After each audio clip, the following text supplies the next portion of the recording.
Chapter 2: The Resistance. The street outside the warehouse was a nightmare. The city was a dark, decaying labyrinth, and the infestation was everywhere, flowing down alleys, crawling up buildings, and consuming everything in its path. Rico and Vega had barely escaped the swarm inside, but they were far from safe. Panting, Vega leaned against a graffitied wall, clutching her side. "We can't outrun them forever, Rico," she gasped. "There's got to be something we can do." Rico stared down the street, his jaw clenched. He wasn't one to back down from a fight.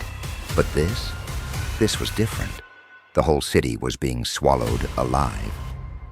Then through the darkness, a figure emerged from a side street, moving with a slow, deliberate pace. "Who the hell is that?" Vega whispered, raising her gun. Rico squinted. He recognized the shape, the way she walked. His heart skipped a beat. "No, it can't be." The figure stepped into the dim light of a flickering street lamp, revealing the familiar face. She was thinner, with sharper features, and her dark hair was cropped short. But there was no mistaking her. Rosa. Rico breathed, his voice cracked with disbelief. "Rosa, is that you?" His sister, who he hadn't seen in over 10 years, stared back at him. Her eyes were cold, distant, but she was alive. She wasn't like the others, the twisted puppets controlled by the swarm. She looked normal, human. "I heard you were back in the South End," Rosa said, her voice low and flat. "Didn't think I'd see you like this." "Rosa, what the hell's going on?" Rico asked, stepping forward. "Where have you been? How are you still—" Before he could finish, Rosa raised a hand, cutting him off. "There's no time for a reunion, Rico. We need to move. They're coming." Vega blinked, glancing at Rico. "Who's this?" "My sister," Rico said, still trying to process it all. "But what are you doing here? You disappeared. Everyone thought you were dead." Rosa's gaze flicked to the swarm that was spilling into the street behind them, creeping closer with every second. "I was taken. The same government lab that started this infestation. They had me. They've been experimenting, trying to find ways to control the bugs. They used me as a test subject." Rico felt a chill run through him. "And you survived?" "How?" Rosa's expression hardened. "Not just survived. I adapted." She pulled back her sleeve, revealing a series of small scars along her arm, puncture marks, as if something had been injected into her. "They injected me with something. A modified strain of the infestation. It didn't take control like it did with the others. I fought it. Now it's in me, but I can resist it." Vega took a step back, her eyes wide. "Are you saying you're one of them?" "No," Rosa said quickly. "I'm not infected like the Red Eyes, but I can feel them, the bugs, the swarm. I know how they think, how they move. It gives me an edge."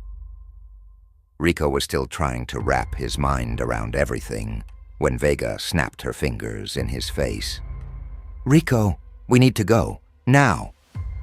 But Rico's thoughts were racing. He'd always been strong, a survivor.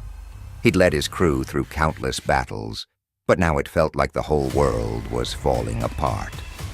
And yet something strange was happening to him too. He hadn't told Vega or Slim when he'd been bitten by one of the mutated insects during their last run-in with the infestation. He'd expected to be dead by now or worse. But he wasn't. In fact, he felt stronger, faster. He hadn't realized it until now, but since that bite, something had changed in him. And as he stood there, watching the swarm advance, he could feel it, a buzzing at the back of his mind, like he was connected to the hive. Rico shook his head. "I'm not running anymore." He flexed his hand, feeling a strange raw power coursing through him. "Rosa, what did they do to me?" Rosa's eyes widened as she looked at him. You were bitten. Rico nodded.